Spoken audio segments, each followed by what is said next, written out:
What's up, guys? It's your boy Spotty, and today we'll be talking about Sonic Frontiers. Sonic Frontiers is a pretty good game which you should definitely check out, but during their build-up to its release, there was a big problem in the fan base. That leads me onto the topic of this video. Today I want to talk about something that's been going a lot lately in the fan base, and that's toxic positivity.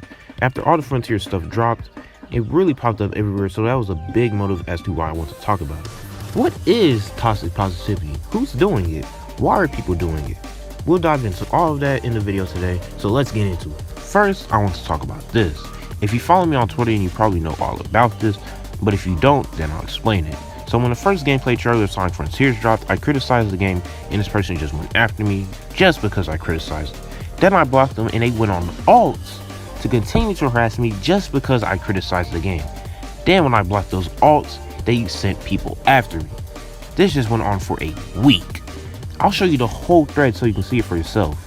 This type of behavior is unacceptable, and it shows even more that people are literally getting harassed for just giving criticism. You might be saying, but Spidey, what about the person who got doxxed for liking the game? I called that stuff out, and I'll continue to do the same thing every single time that stuff happens. I don't care if you agree with me on things or you don't, but I do not condone harassment nor doxing no matter what. That behavior is unacceptable and can lead to people literally getting hurt, man.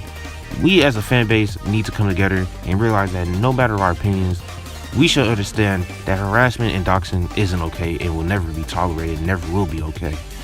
But yet there's people who will excuse people who are getting harassing others and doxing others. They'll excuse them.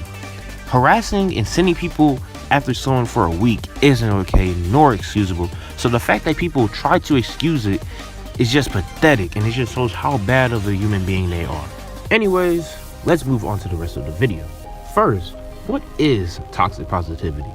The definition of toxic positivity is dismissing negative emotions and responding to distress with false reassurances rather than empathy.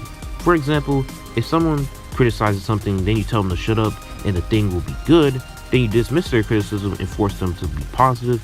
That's toxic positivity. Making false reassurances about something as well as telling someone to shut up, insulting someone, or getting mad at someone for being negative is also toxic positivity. Now, let's move on to what happened when the first Sonic Frontiers trailer dropped. When people criticized the game, others constantly went after them and said stuff like, Sonic fans are never grateful, all they do is complain, etc. This falls in line with toxic positivity. Them saying all this stuff shows the key thing here. It's criticism. It's not complaining, it's simply just criticism. People criticize things so they can improve. This has been proven to be true time and time again to be the case. However, people complain about them doing so and make excuses for Sega and Sonic Team. They make these excuses whenever something is bad, and when they get disproven, they make even more excuses. For example, it's not Green Hill, then it gets proven to be Green Hill. It's not Windmill Island, then it gets proven to be Windmill Island. That's the only reused level, then it gets proved that there's multiple reused levels. It's just an early build, this and that will be fixed, and then none of it gets fixed. These are just false reassurances which fall in line with the definition of toxic positivity. Like, when are y'all just gonna stop making excuses? When are we as a fan base gonna come together and criticize them for making bad decisions instead of defending them whenever they make something bad? I've constantly seen numerous people harass others for criticizing the game, and why? Why are you doing this? They're criticizing the game so it can improve, because they want the game to be good. That's literally the whole point of criticism, and Sega themselves literally supports that. They literally gave Twip Lost Judgment for free as a thanks for making all those videos on Call Ultimate. And remember when y'all were harassing Trip for those videos? Sega gave him a thanks. So y'all just trying to harass others for criticizing the game makes zero sense and doesn't help at all. Criticism helps things improve, and what does defending do? It does nothing. It does absolutely nothing to help the game. It doesn't show that does what they need to improve, fix, nor build upon. It blocks that and gives them no room for growth. This is why criticism is important. It communicates with the developers on what they're doing right and what they need to improve on, what they should build upon, and what they should do. So to try and block out something important as criticism does no one any justice. Without criticism, we would have the same thing like this. Without criticism, nothing would improve. Without criticism, nothing would once be bad and then improve due to criticism. Criticism is important in Sonic as a franchise that I want to get a big win. So I'll criticize him whenever I can so he can be the best that he can be. However, I do think that it's fair to point this out. Not everything is criticism. There's a fine line between criticism and just complaining. If you're just saying that something has problems and you do provide how it can improve, then that's criticism. But if you're just saying that it's bad with no explanation on how it can improve, then that's not criticism and it contributes to nothing. It's fine to be hyped for the game, and even I've said good things about the game. I want to be extremely positive about Frontiers. I want Sonic to get this comeback. I want Sonic to get this big one. I want Frontiers to be amazing. But don't try to dismiss people's criticism just because they're negative. Doing so is literally toxic positivity. I'm not extremely positive about Frontiers because I just don't want to be in a toxic crowd. Toxic positivity is moving me away from being positive, and I'm sure that there's others out there who feel the same way. Criticism is important, so don't try to defend the game from it and harass others for criticizing the game. It does nothing but make things worse. One thing that people say when people criticize the game is, the game isn't out yet. Okay, and? It's actually a good thing that it isn't out yet because we can criticize it before it comes out, so all the problems will be fixed before launch, and it will have a smooth release. Now compare that to criticizing the game after release. It's going to take a lot of time fixing the issues, and since the game's already out, it'll already leave a bad taste in people's mouths, and the game will already have bad scores. Look at Colors Ultimate for an example. People got harassed and silenced for criticizing the game, and then it came out as a rushed, buggy mess. If we all would have came together and criticized it before release, it would have been a better game and had a better reception. Giving criticism before release is important, and it makes sure that it will have a smooth launch. Another thing people say is, you haven't played the game yet, so you can't criticize it, and people who've actually played the game said it's good. First, it's great that they said good things about it.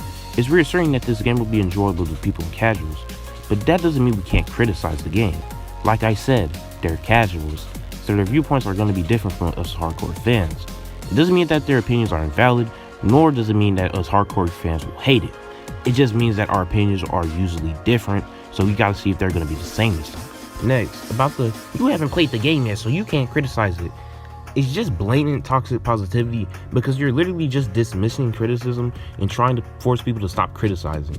Using y'all's logic, y'all can't praise the game either because y'all haven't played the game either, and it still isn't out yet using your logic. It's really hypocritical. Next, even though we haven't played it, it doesn't mean that we can't criticize what we're shown. One of the big points of showing fans stuff before release is to show off the game and receive feedback. Just saying that you can't criticize it because you haven't played it, it's just basically saying shut up and blindly consume the product. I already explained why criticizing the product before release is important, and I won't explain it again. When people criticize the cyberspace stages, people come after them by saying it's optional, you don't have to play them, it's just Sonic memories, that's why they're reusing level design. First of all, just because it's optional, it doesn't mean that it's immune to criticism. It's in the game so it can take criticism. Second of all, the memory excuse makes no sense. It doesn't excuse blatantly copying and pasting level design. If they just reuse level design over and over again for the next decade, it'll get stale and repetitive.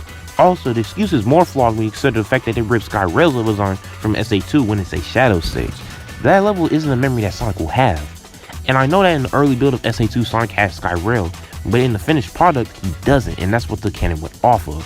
Third of all, y'all were so persistent that the levels weren't reusing level design, and when they were proven to reuse level design, y'all still continue to defend them. At the end of the day, I'm not that mad about the level design reuse, but it doesn't mean that it's alright. Next, there's even people who've given the game criticism like cyberspace level design, cyberspace controls, bugs, glitches, pop-in, and a whole lot of other issues in the game after playing the demo, and other people defended the game by saying that they just didn't play the game good and a whole lot of other stuff to defend the game. They ignore that person's criticism and blindly defend the game. It's not really even about if you played the game or not, they just want you to blindly like the game, and if you do, you won't get harassed. Also, there's people who make claims about others after they criticize the game. They say that they're fake fans and they're only being negative for attention. Just to note, insulting people because they gave criticism is toxic positivity. If we were fake fans, we wouldn't still be in the fan base. We wouldn't buy the games. We wouldn't buy the merch. We wouldn't watch the movies in early viewing. We wouldn't praise the franchise for what it's done. We wouldn't make passionate projects. We wouldn't turn music into beats, etc. So saying that we're fake fans because we're criticizing the game is just childish. To address the other thing about people being negative for attention, that's extremely false because being negative doesn't give you much attention. YouTubers have literally lost subscribers because they're being negative about things. I've constantly seen people get dogpiled for being negative, so this whole argument is just ridiculous. This all leads me to the rant part in this video. On videos like reviews, people don't actually watch the review and see their points. They just skip to the end of the review and base their opinions on what's on the score instead of actually hearing their points. Then they get mad at the score without actually watching the review. Another thing is, people will constantly get mad at a YouTuber for their opinions without actually watching the videos, and they'll constantly make tweets about them, complaining about them, when they should first actually watch the video before you say something. And second, just stop talking about the creator if you've already established that you don't like them. Look at what people did to Premier Remy. He literally made a video about the divide in the fan base. People got mad at him, and then they said the exact same thing he said in the video. You know why? It's because they didn't actually watch the video. Something similar happened recently too, surprisingly including the same person on Twitter claiming that Prim clickbaited by putting "oh boy" in the title for a video about the game length and the final 2 islands in the game. The "oh boy" in the thumbnail is there because of the final 2 islands in the game, which is literally in the title. They also state that Prim is trying to antagonize Kishimoto by saying he lied, even though Prim said that it wasn't his fault. He was talking about the length for casuals, and the length was fine as it is. You can't say something about anything until you know the whole context and look into the topic. However, these people didn't. Instead, they just got mad and made false claims. They constantly do it to other creators as well. These people will constantly talk about their distaste in the creator and just why. You already stated that you don't like them, so just stop talking about them. I've seen numerous creators that I don't like, but I don't go around constantly complaining about them. I just stop watching their content and move on. Y'all can do the same. It's that simple. It's not hard at all. Also, it's one thing to give constructive criticisms to the creator so their content can improve, which is a good thing that should be encouraged, and it's another thing to just blindly hate, harass, and send death threats to the creator. That helps no one, and it's just a pathetic thing to do. If you even try to say that death threats are fake, you are a horrible human being to even think of something like that. People will just say that a video with a title that they don't like is clickbait even though it isn't. These people don't even know what clickbait is. Clickbait is when the video has misleading headlines, like a title and a thumbnail that shows something that isn't represented in the video. For example, a video says new Sonic game footage, and when you click on it, it isn't footage of a new Sonic game. That'd be clickbait. However, people will call a video clickbait without even watching it just because it says something that they don't like in the title. How about you actually watch the video before saying anything about it? You can't say something about anything unless you actually know about that topic. It's that simple. Moving on, people will switch up on content creators who are mostly positive just because they're being negative about something. Look at Sam Procrastinates for example. He's well known for being really positive in the community, but when he criticized Frontiers, tons of people switched up on him and got mad at him because of it. People will only want to hear positivity. They'll get mad if you're even slightly negative. They'll harass others for being negative, and it isn't cool at all. People can say something false about a content creator, get disproven, and still make something else up to continue to vilify them. It's not even just for content creators. People will literally try to vilify you and put words in your mouth to make you look like a bad person just because you criticize the game. It's just pathetic. The YouTuber Ellis Mark has also made good points in his video about criticism, and here are all the main points that I strongly agree with. Criticism is one of the most important tools to help any form of media to improve. It's a force that, when used well, can guide people into seeing a product from a different angle and create that drive to master one's craft. Whether it's making cartoons, film, video games, whatever, without criticism, it'd be very easy to fall into the idea that everything you make is perfect just the way it is, and there's nothing you could ever do to improve upon it. And let's be real, acting like any product is perfect helps nobody, and honestly can hold amazing people from giving out the best work they can make. Saying that, however, there is a point to be made about the line where we go from being critical about the things we consume to being harsh or expecting too much. Being a YouTuber who focuses on talking about various types of media, I see this discussion being brought up a lot. Well, I mean, it's less of a discussion and more of a blanket statement to try and dismiss any kind of negativity, but that's besides the point. This is something I oftentimes ask myself. I've been on this site for a good few years now, so it's no secret that I'm not the most positive guy around. And people are sure to make me aware of this. I find myself making a review of a new movie or a game that's just come out and give my thoughts on it, only to be met with countless comments every month claiming that I'm overall very negative. Being because I'm unfairly harsh on media and don't go into talking about something with an open mind. You know, it's less personal in a way, it's not who I am. And I guess because I feel like my content is so personally attached to me and my thoughts that it's harder not to see this stuff as a personal attack or a judgment on me as a person. That's not me trying to say that it is a personal attack or anything like that. It's just the first irrational thought in my head, you know?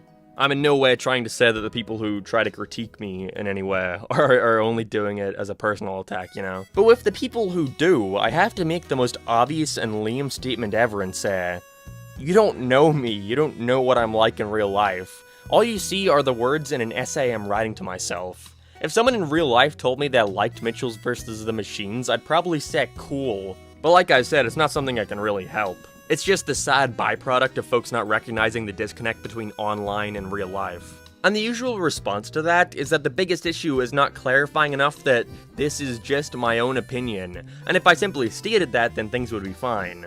But why do I need to say that everything I say in my own personal channel is my personal opinion? Subjectivity should always be implied. And then on the opposite side, when I do say it's my own opinion, it's not like it fixes anything, it doesn't change the way we discuss that. Trying to act like me or anybody else tries to pass off their opinion as objective fact seems like a cheap tactic to vilify somebody, just for having a different viewpoint than you instead of a genuine criticism.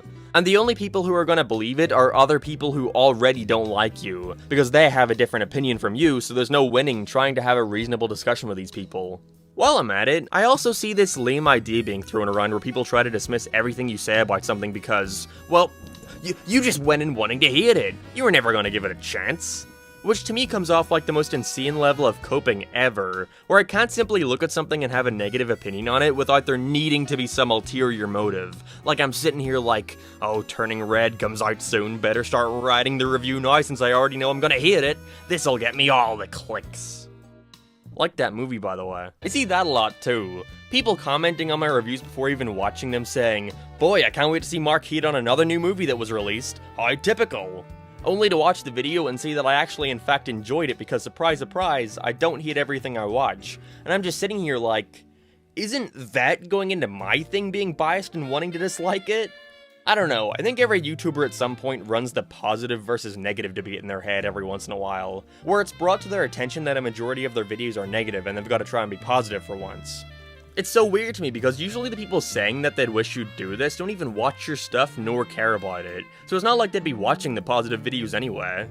I've been positive in plenty of videos, and what do you know, they are more often than not the most consistently least viewed videos on the channel, like Curious George or The Bad Guys. Am I bringing this up because I want people to watch those videos and I'm complaining about views? Not at all. Don't watch them if you don't want to. I make those videos more so for myself more than anything. But I'm simply bringing up the point that if people don't really want to see negative reviews so much, you'd think they'd click on the positive ones. It's almost like they don't really care either way and just want to generalize somebody as being negative, so it justifies them in not needing to hear them out and what they have to say. If you can find a way to vilify the person who disagrees with you, then do so you don't even have to consider their arguments on a cartoon show. How come every time this guy shows up in my timeline, it's something negative? Oh, I don't know, could it possibly be because I don't get 500 quote tweets about me talking about how much I love Curious George? Where's the attention for my tweet praising Mr. Megorium's Wonder Emporium? Go watch that movie, by the way, it's really good. That's just the way the internet works. People feed off of negativity. If you are someone who makes those comments, you yourself are feeding the negativity. If you want to see less of that type of content, then do yourself a favor and stop engaging with it. It's not my fault that you think I'm negative while only engaging in my negative content. I don't care if you don't want to watch my positive videos, but don't tell me I don't make them. I made this Sonic Movie 2 response video to vocalize my frustrations with the way people responded so harshly to a review where the general consensus was, it was decent. Especially since the movie had only been released in the UK at the time, so a lot of people who had an issue with my points hadn't even seen said movie they're defending. And I admit this was not the best way to go about this. I'm aware I don't help myself with the way I've responded to this stuff, since at the time I really stopped caring about the way it came off. But when I made said video where I blurred out the comments from people who I believe were making wrongful statements about me, I had folks coming to me telling me that I should be ashamed for advocating a dog pile on these people when that was never the intention. It baffles me that somebody can just do that, go on the internet and tell lies, and when I simply call it out for being false, I'm suddenly the bad guy, just because I have the bigger follow count. Again, it comes off as a shitty attempt to vilify somebody you don't like for sympathy because you got called out for blatantly lying about them. Again, over something petty like a video game or a cartoon. I guarantee you, there are gonna be people who have a problem with this video even existing because I guess I'm supposed to just sit back and let people say whatever they want because they didn't know you were gonna see that, as if that makes any difference. When I uploaded the SpongeBob ranking video a month or two ago, I was not expecting the response it got from a lot of people. I knew the SpongeBob community probably wouldn't be happy with me not being a fan of the later seasons, but what I wasn't expecting was for folks to be mad at me because I thought the first 3 seasons were the best of the show. Angry because, well, that's what everybody says. Usually, I get the complaint that I'm too contrarian, so the opposite was a shock to me. It's the harsh reality of the situation, but people only say that so much because it's true. There's no other way I can put it. But then I'd see others say that, of course he just shits on everything after season 3, what do you expect? And it confuses me because these are the same people who admit to not even watching the video and skip to the very end to watch the rankings, thinking that because something isn't in the top 50 that I must believe it's bad somehow. I felt like I was harsh towards a lot of season 1, 2, and 3, yet nobody talked about that. Everybody was talking about me being harsh on the later stuff, just because that's the popular opinion. I feel like there were a lot of episodes after season 3 I enjoyed and praised a ton. Even a lot of season 4 I wasn't that harsh towards, liking a lot of the episodes but overall feeling like it was a downgrade from the previous season. But because you're only watching the end ranking and seeing me put them before the golden age, you assume that I must have been negative about it all. When you skip past the discussion, you miss all the nuance of the conversation. You miss the episodes here and there that I praise, you miss all the clips that I show for almost every episode, even the later ones, which are 9 times out of 10 jokes that I find really funny, and I'm playing them so you can hopefully laugh at them too. It's like watching an IGN review and skipping to see the number at the very end and getting mad about it. You didn't even hear what they had to say, how do you know you disagree? It's weird to me because more times than not, it's the most positive people who wind up being the most toxic, not the other way around. People desperately want to try and reaffirm that they have the correct view and will be justified in feeling that way about it, that so many just aim to attack your character instead of talking to you about it. They want you to like everything so bad, to the point where they're gonna sit and throw ad hominems towards a person as if that would ever bring them to your side. Unless it's a thing that the grand majority is negative about, in which case, bash it all you want. This is the vocal minority, I'm well aware. There are also the people who just genuinely disagree with you, and that's perfectly fine. But if I'm to respect that as just their opinion, then why isn't the same applied to me? Because I own a YouTube channel? Maybe it's my fault for expecting genuine discussion out of such a reactionary site. I really shouldn't be looking to Twitter for real human emotion, I'm aware that's my fault. That's mostly why I've been seldom using my Twitter anymore for anything other than posting a dumbass meme from my camera roll. Although every now and then I decide to run my mouth and pay the price, and I always end up regretting it, because there is nothing harder than trying to have a proper discussion with someone within the limited space of a 240 character tweet. Even he has to go through toxic positivity on a daily. Just look how it was when he made a video on Sonic Movie 2. It was just pathetic. There's even times where people are forced into blindly being positive just so they don't get harassed, and they're praised for doing so. It's not right at all. Now it's time for the big $1 million question. Why is toxic positivity a thing, and why do people defend a multi-billion-dollar company as much as they can? The answer is quite simple, really. Toxic positivity stems from people getting mad at others for not being excited or criticizing something that they like. They insult and harass others for doing so, and try to force others to be positive because they're so insecure about what they like. They're so insecure that they'll try to build an echo chamber of positivity. The main takeaway is, you shouldn't care about what other people think. If you like something, that's absolutely fine. It's great that you find enjoyment in something that others don't. Don't let anyone take that away from you. But if someone doesn't like something that you like, that's fine too. They're obligated to their opinion just like how you are to yours. So don't try to force them to like nor dislike something. We're all obligated to our opinions, and that's pretty much the main thing revolving around this. Opinions. Opinions nowadays are taken way too far. People see them as a personal attack, but it's just them expressing how they feel. We all need to learn how to respect opinions and let people express their thoughts. The main outcome of this video is, let people criticize things because it helps things improve. Don't blindly complain about something because that doesn't help things get better at all. Don't force people to like nor hate something. We're all obligated to our opinions, so let's just respect it. If you like something, that's perfectly fine, and no one should stop you from doing so. But don't try to force others to blindly like things. If you dislike something, it's perfectly fine to express your frustration, but don't try to force others to dislike it too. Toxic positivity and toxic negativity is something that shouldn't exist in the fan base at all. At the end of the day, we're all just Sonic fans and want Frontiers and the entire series in general to do well. Let's all just respect each other's opinions and hope for the best for Sonic's future. That's the end of the video. I hope you guys enjoyed it. What's your thoughts on this situation? Sonic Frontiers is shaping up to be a good game. Will you pick it up or wait for its sale? Let me know in the comments down below. Remember to like, comment, subscribe, and hit that notifications bell so you don't miss out when I upload. Remember to follow me on Twitter at @thespidey_. I hope you have a wonderful day / night or whenever you're watching this. I love you all. God bless you all. It's your boy Spidey, and I'm out. Peace.